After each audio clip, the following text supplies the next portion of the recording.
Did you know that science is now saying that it is maybe, and when I use the word maybe, I'm putting that in, some of the quotes that I read, that the odds are the universe and your life are nothing more than a computer simulation. Can this be possible? Now, movies have been made about this. We all know, The Matrix, it was, brought this whole out to the consciousness of our species. However, they weren't the originators of the theory, the concept. It was actually something that's been around for a much longer period than you would imagine. So when we get into this, let's talk about the universe first. I think that that's the first place we have to go. That the reality is this: there are no actual pictures of the universe. Now, we have background radiation maps that make a large scan of what is thought to be the known universe, but there is no human-made craft that has ever gone any further than Voyager. Voyager is now out in what they call the Oort belt, the cloud, Oort cloud, interstellar space. We have telescopes that now can pierce the dust and see behind the dust. But again, we have to understand that no actual picture of the universe exists. I'm going to read this because this is important for you in order to form context to the subject matter. This may strike you as very unlikely, but the Oxford philosopher Nick Bostrom has argued that we are more likely to be in such a simulation than not. If such simulations are possible in theory, he reasons, then eventually humans will create them. You think it? We can do it. Presumably, many of them. If this is so, making simulation realities, in time, there will be more simulated worlds than non-simulated ones. Statistically speaking, therefore, we are more likely to be living in a simulated world than a real one right now. Very clever. But is there any way to empirically test this hypothesis? Indeed, there is, and there may be. In a recent paper, Constraints on the Universe as a Numerical Simulation, the physicists Bean, Divinity, and Savage outline a possible method for detecting that our world is actually a computer simulation. Physicists have been creating their own computer simulations of the forces of nature for years on a tiny scale, the size of atomic nucleus. They use a three-dimensional grid to model a little chunk of the universe. Then they run the program to see what happens. This way, they have been able to simulate the motion and collisions of elemental particles. But these computer simulations, Professor Bean and his colleagues observed, generated slight but distinct anomalies, certain kinds of asymmetries. Might we be able to detect these same distinctive anomalies in the actual universe, they wondered? In their paper, they suggest that a closer look at cosmic rays, those high energy particles coming to Earth's atmosphere from outside the solar system, may reveal similar asymmetries? If so, this would indicate that we might, just might, ourselves be in someone else's computer simulation. Now let that sink in. There have been movies, books written about this, white papers written about this. This is Professor Nick Bostrom's paper, Are You Living in a Computer Simulation? This paper argues that at least one of the following propositions is true. One, the human species is very likely to go extinct before reaching a post-human stage. Two, any post-human civilization is extremely unlikely to run a significant number of simulations of their evolutionary history or variations thereof. Three, we are almost certainly living in a computer simulation. It follows that the belief that there is a significant chance that we will one day become post-humans who run ancestral simulations is false, unless we are currently living in a simulation. And he goes on to write a number of other consequences of this result are also discussed. But for our purposes, so let's talk about what this simulation looks like. The universe is a computer simulation. Well, first of all, you have to start out with the simulated intelligent hypothesis. If you grow an evolving intelligence in a simulated environment, it should, given enough time, deduce, infer, and observe that its environment is a computer simulation. Now that would then lead into the next, the SIMS situation. You cannot evolve an intelligent life form in a simulated environment and at the same time keep the simulated nature of that environment hidden indefinitely.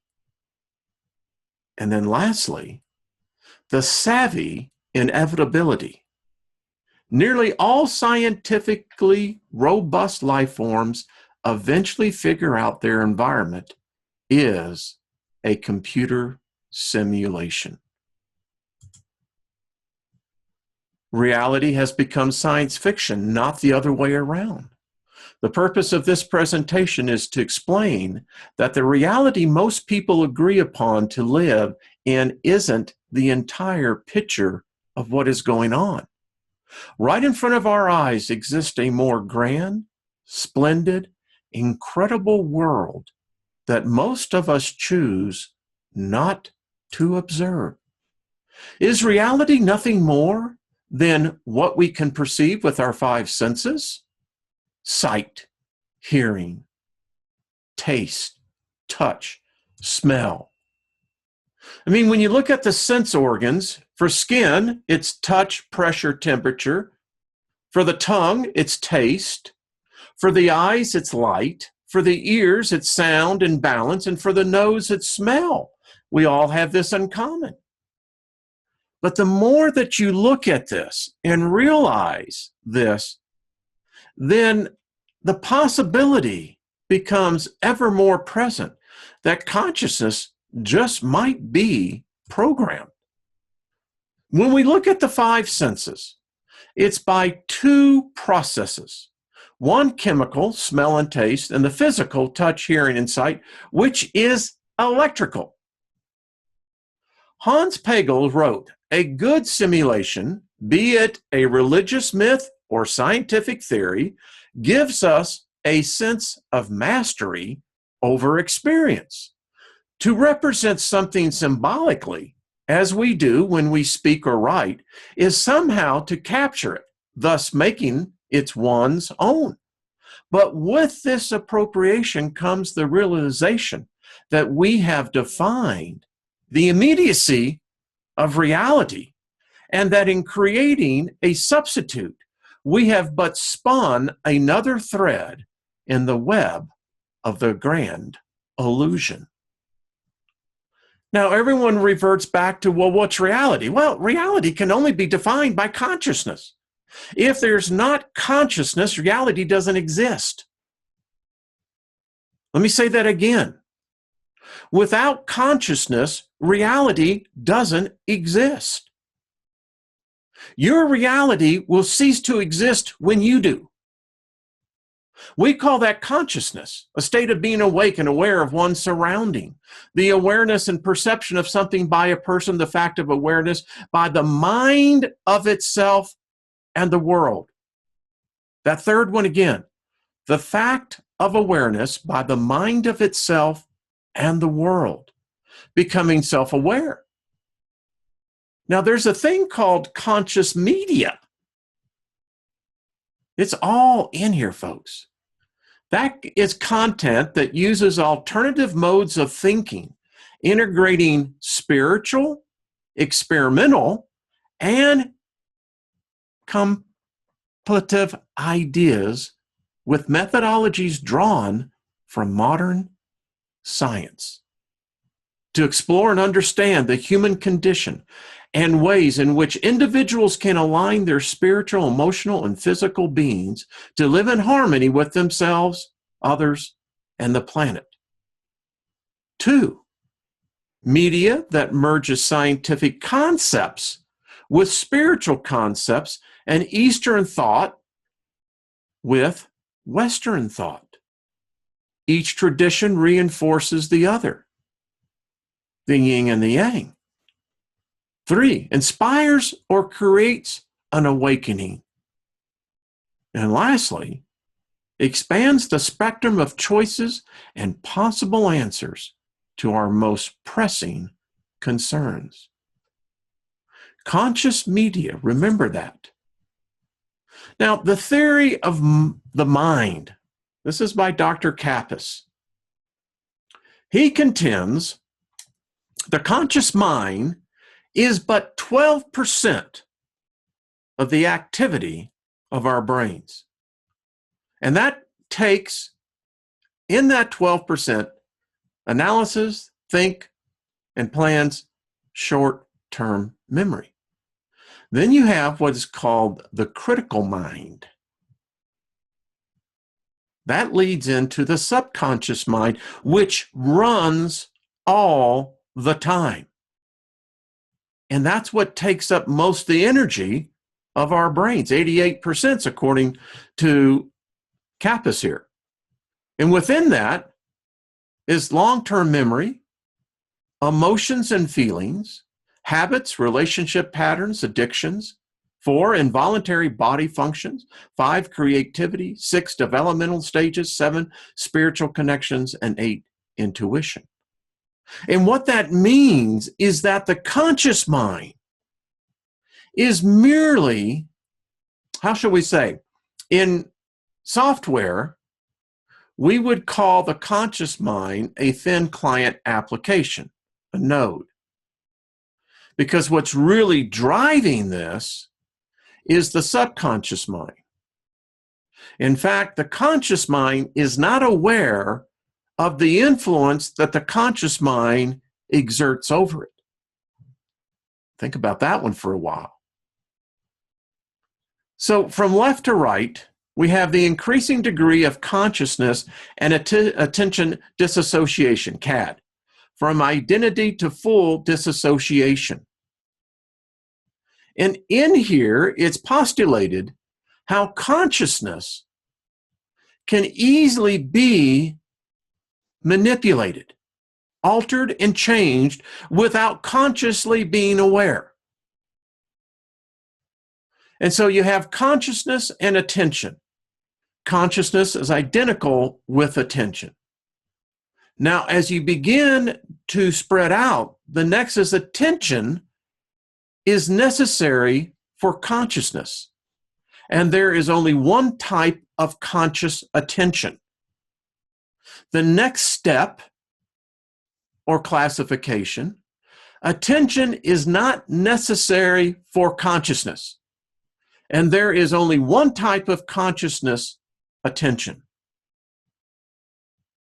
then you would progress into another category that would say, no, attention is not necessary for consciousness. And there are many types of conscious attention. And the last phase or argument is that attention and consciousness are completely disassociated. And there is no conscious attention. And that's called full dissociation. Instead of looking up into the sky, you're actually gazing down into the infinite cosmic abyss, with only gravity holding you to the surface of the earth. What is saying here is this: there is a perception, a hypothesis, that says that the whole universe is falling into a cosmic abyss, and that this is in fact being repeated an infinite amount of times. So the simulation theory. A theory exists where the entirety of our reality is a synthesis of a greater world. It has found popularity among the general public and great minds alike. Nick Bostrom, who we just saw, his theory was thrust into the spotlight after Elon Musk stated, chances are we're all living in a simulation. The idea held people captive. The fact that such a man as Musk brought it into the theory seemed encouraging to many. The view of human nature. A person's perceptions are based on his or her view of reality. It's called phenomenology. No matter what you or I talk about, no matter how many people may try to dissuade us, it all comes down to the fact of what you see as reality. Alder believed that we construct our reality according to our own way of looking at the world. He wrote, I am convinced that a person's behavior springs from this idea because our senses do not see the world, we apprehend it. I am beginning to agree with this. I am at that point where I believe that the empirical evidence alone shows that we're immersed into a simulation that has a virtually unlimited amount of individual realities. Now, the types of theories that come into this, you have the developmental theories. Developmental theories provide a set of guiding principles and concepts that describe and explain human development. Some developmental theories focus on formation of specific qualities, such as Kohlberg's theory of moral development. Other developmental theories focus on growth that happens throughout the lifespan, such as Erkin's theories on physiological development. Then you have the grand theories. Grand theories are those comprehensive ideas often proposed by major thinkers such as Sigmund Freud, Erik Erikson, and Jean Piaget. So what's the difference? So why does consciousness seem so much harder to get a handle on than gravity and energy? Gravity and energy are understood in physics terminology. It seems that the same cannot be said of consciousness. So why does consciousness seem so much harder to get a handle on than gravity and energy? And then the fact that as we evolve as a species, we begin to understand that many of the precepts of the past have, morphed themselves into becoming what is known today. For instance, Cyril in 92, look how they looked at consciousness. One was in 1992, one is in 1999. Now, stop and think about this. What happened between 1992 and 1999? I paused purposely. The internet. All right, let's go forward. Now, Cyril says consciousness subjects on subjectivity, unity, intentionality, mood, Gestalt structure, attention, boundary conditions, familiarity, overflow, pleasure, unpleasure. Wright and Lankoff believed at consciousness as awareness, attention, qualia, unity, memory, first-person perspective, self-awareness, conceptual framing, metaphors, and empathy. Now, I ask you, is there a difference? So, again, simulation world we all live in, but here's something we're finding out about us SIMS. We find that we have moments of alertness, moments of where daydreaming comes in. Now, regrettably, this in the Western culture and the Industrial Revolution has been frowned upon, and it's had a dramatic negative impact. Then we have drowsiness, which then leads into sleep, something that we all share. So when you look at the brain and consciousness, consciousness is the process underlining the mental model we create of the world of which we are aware of. It is also part of the mind from which we can potentially retrieve a fact, an idea, an emotion, or a memory, and combine it with critical thinking. Can you make an argument that you are who or what your consciousness allows?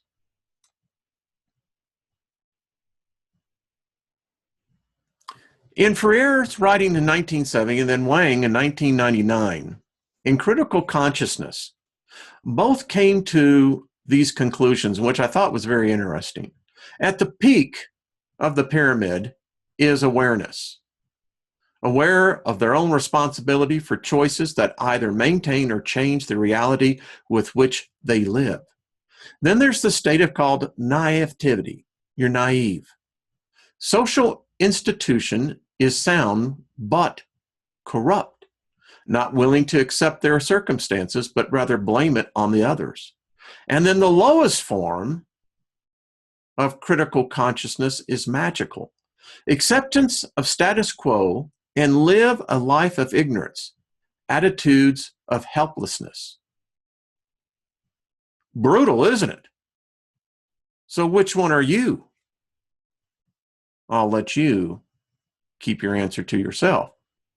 Critical consciousness, learning to perceive social, political, and economic contradictions and to take action against the oppressive elements of reality. If magic is the creation of subjective realities in the minds of other peoples, then we moderns have learned how to perform magical incantations on a vast and industrial scale. David Brin. We are living in a culture entirely hypnotized by the illusion of time, in which the so-called present moment is felt as nothing but an infinitesimal hairline between an all-powerful causative past and an absorbingly important future. We have no present. Our consciousness is almost completely preoccupied with memory and expectation. We do not realize that there never was, is, nor will be any other experience than the present experience. We are therefore out of touch with reality. We confuse the world as talked about, described, and measured with the world which actually is. We are sick with a fascination for the useful tools of names and numbers, of symbols and signs, conceptions and ideas. My mentor, Alan Watts. Dear friends, if you want to grow, you need to listen to Alan Watts. So is real freedom, is it really the conscious choice? When you awake in the matrix and realize that you are trapped inside the greatest of all technology, you begin to realize that God is artificial intelligence and you are a program code defined as freedom. And that freedom does not exist. You are trapped for all eternity in a simulation? Are you? Is your soul a synthetic creation of the programmers? Are we living in a simulated reality? If so, there may be no escape from hell and no afterlife as we imagine it. We measure consciousness, and this is the problem. When you apply consciousness, you don't realize that you're applying it to a matrix, to a framework that is already existing. Now, the mental apparatus of how we get in touch with the external world is by consciousness. The contents of this system are conscious. Pre-conscious contents of the system that are unconscious but can be recalled if required. And then unconscious contents of the system are unconscious and cannot normally be recalled.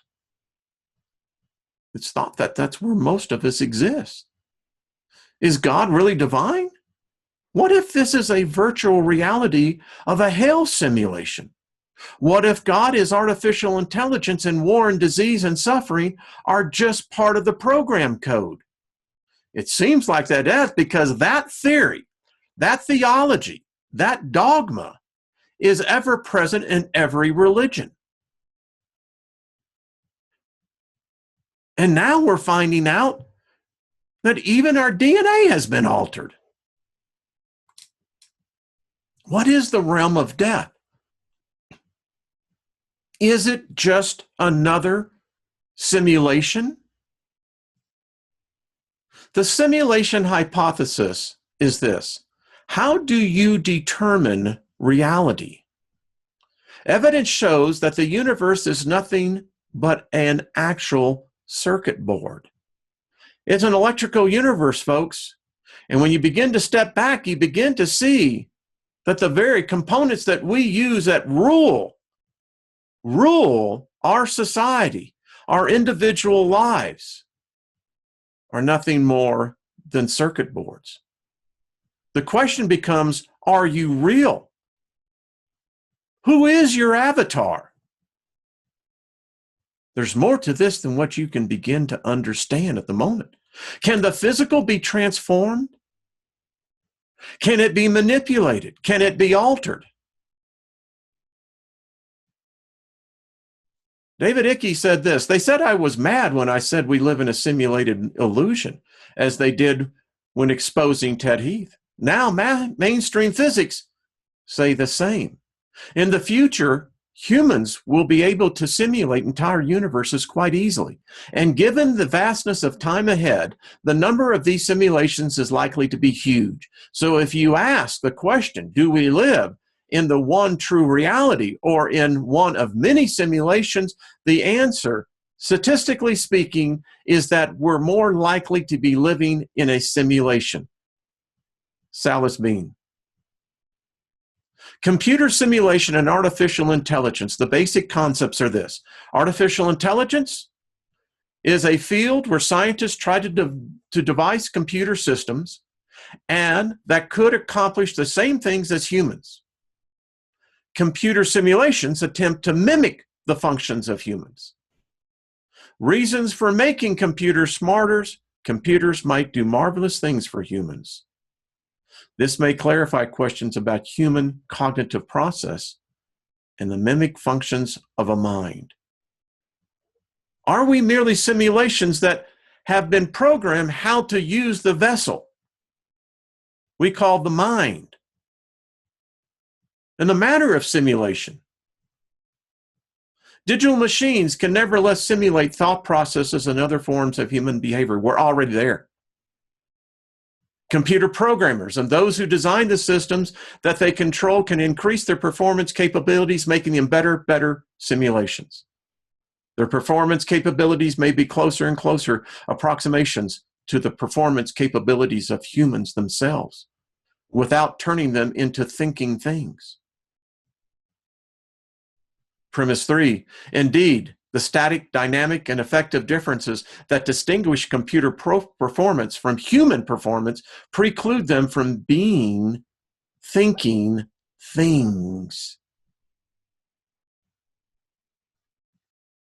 We should develop this idea into a rigorous argument. And what they've done, and this is the equation.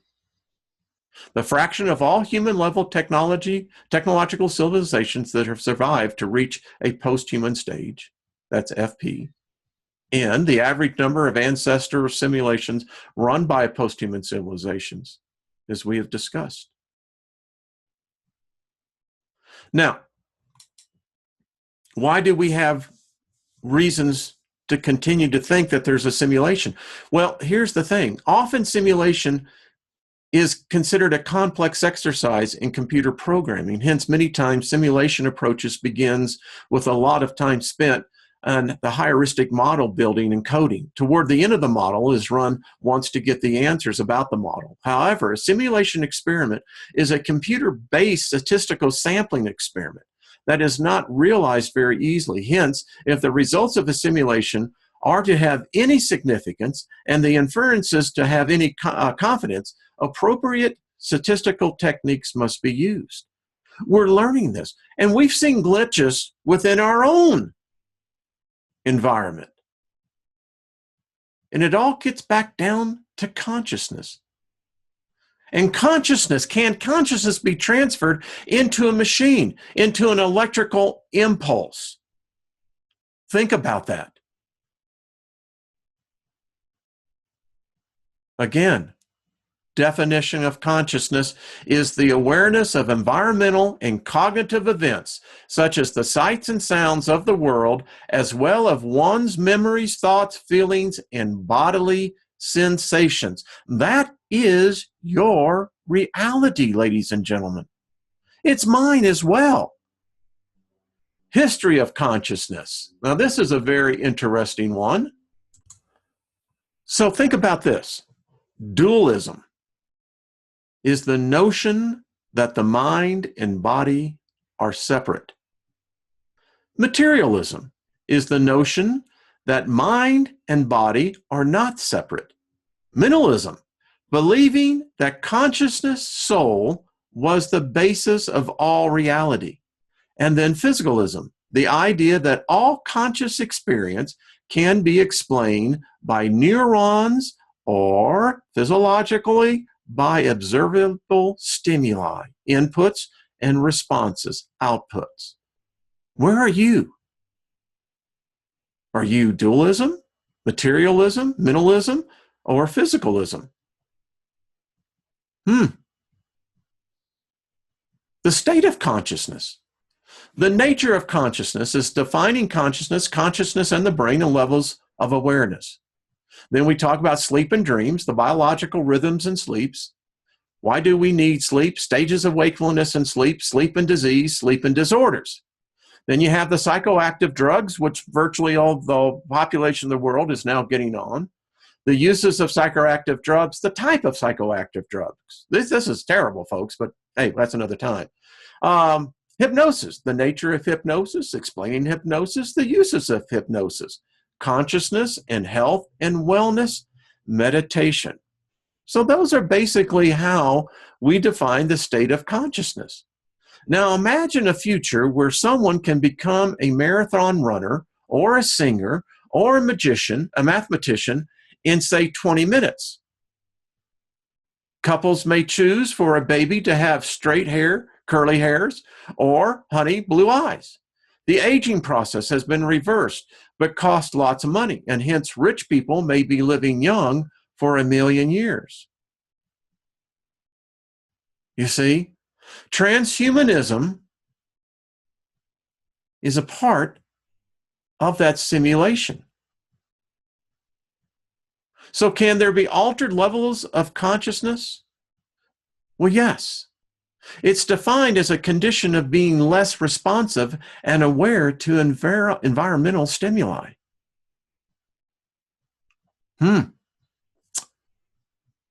Locke is gauged on continuum with a normal state of alertness and full cognitive consciousness on one end and coma on the other end. They say a lot of people are walking in comas. So again, let's talk about what is reality. Neurological simulation, video game, our framework of reality, survivalists, hunters, gatherers, capitalism, still hunting, everything is a rat race to stay alive, and everyone dies. And within that, we have the religious view, the computer matrix, aliens created man, the boring, pointless view, eat, crap, sleep, reduce, die. That's it. Make as much money as you can, die with as many toys, Darwin, leave as much offspring, the new age spiritually in one frequency, vibration of many dimensions. The man lives Groundhog Day, going through life to learn lessons until you get it right, reincarnation, salvation, living to die to gain entry into heaven. That is what today's reality is. Pick your choice, get your column, and decide how you sit there. What exactly is consciousness again? Our awareness of ourselves and our environment. And generally, if we are actively aware of our thinking about something, we are having a conscious experience, retrieving memories, having conversations, making decisions, etc., are all examples of consciousness processes. However, there are different levels and states of consciousness, as we have seen. We are not consciously aware of everything going on around us 100% of the time, but our brain is. Consciousness is but the tip of the information processing iceberg. We process a great deal of information outside of our awareness. Now stop and think about this. What if we are in fact collectors of experience, sending it back to something that is yet a greater machine or living presence? We know what the conscious mind does. We've studied what the subconscious mind does. We've talked about waking consciousness. We've seen the historical, psychological perspective on the study of consciousness. We've seen the physiological discussions on the nature of consciousness. Look at this, the PlayStation principle.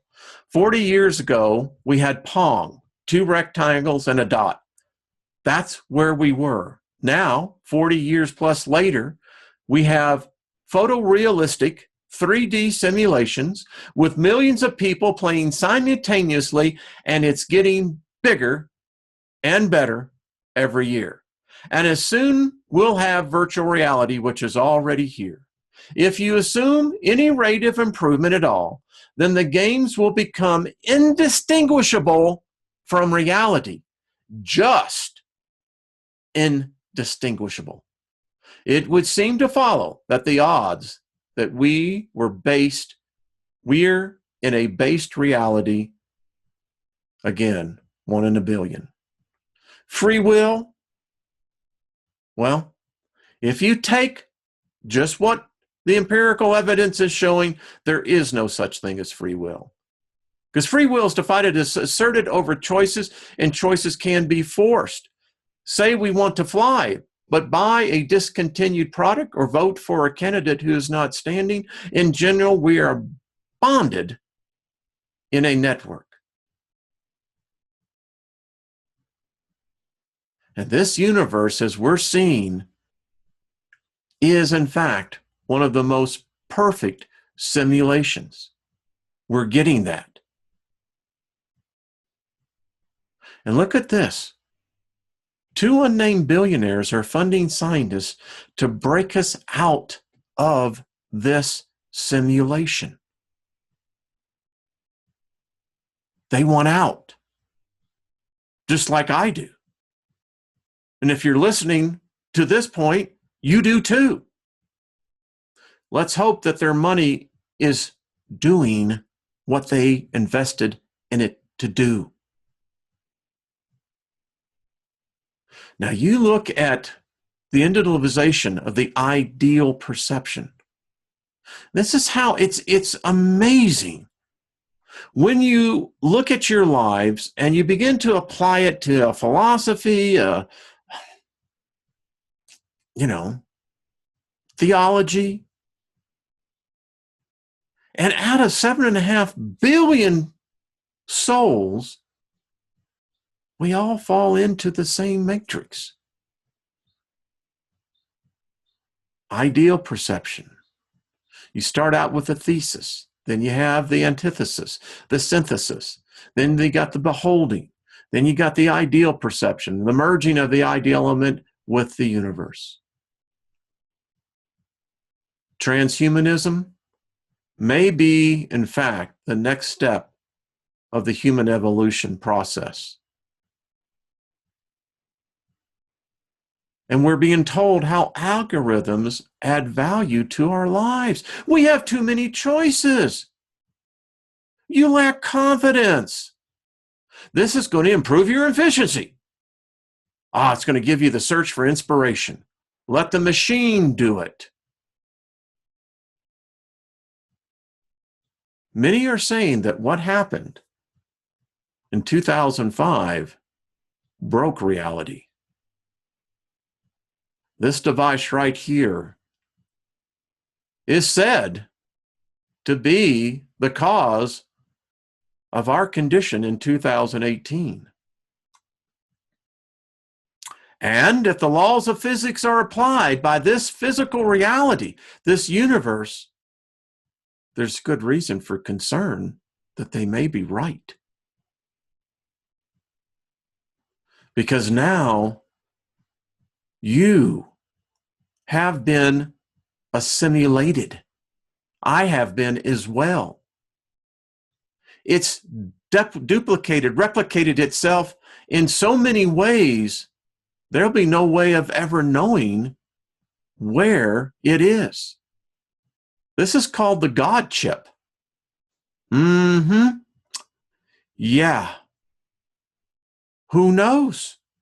It's hard to discern between that which is said to be and that which is.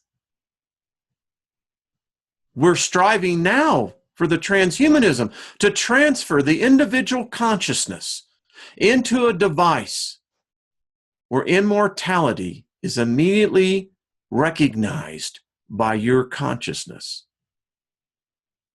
And this is the pathway to superintelligence. They've mapped it out. And now it's in working models, devices. They call it the new brain. Might want to get familiar with it. Oh, guess what? You already are. Human-like experiences that take place in the real world, human-like experiences that take place in simulation. The day is going to probably already here when many don't know the difference, that the simulation has now become the basis for reality. Is there no escape? Is consciousness, is it a simulation of the Creator? The simulation hypothesis. I hope it's given you reason to think, because if you do, I believe you're going to find, as I have, as others have as well, this is very likely a simulation. Lights out.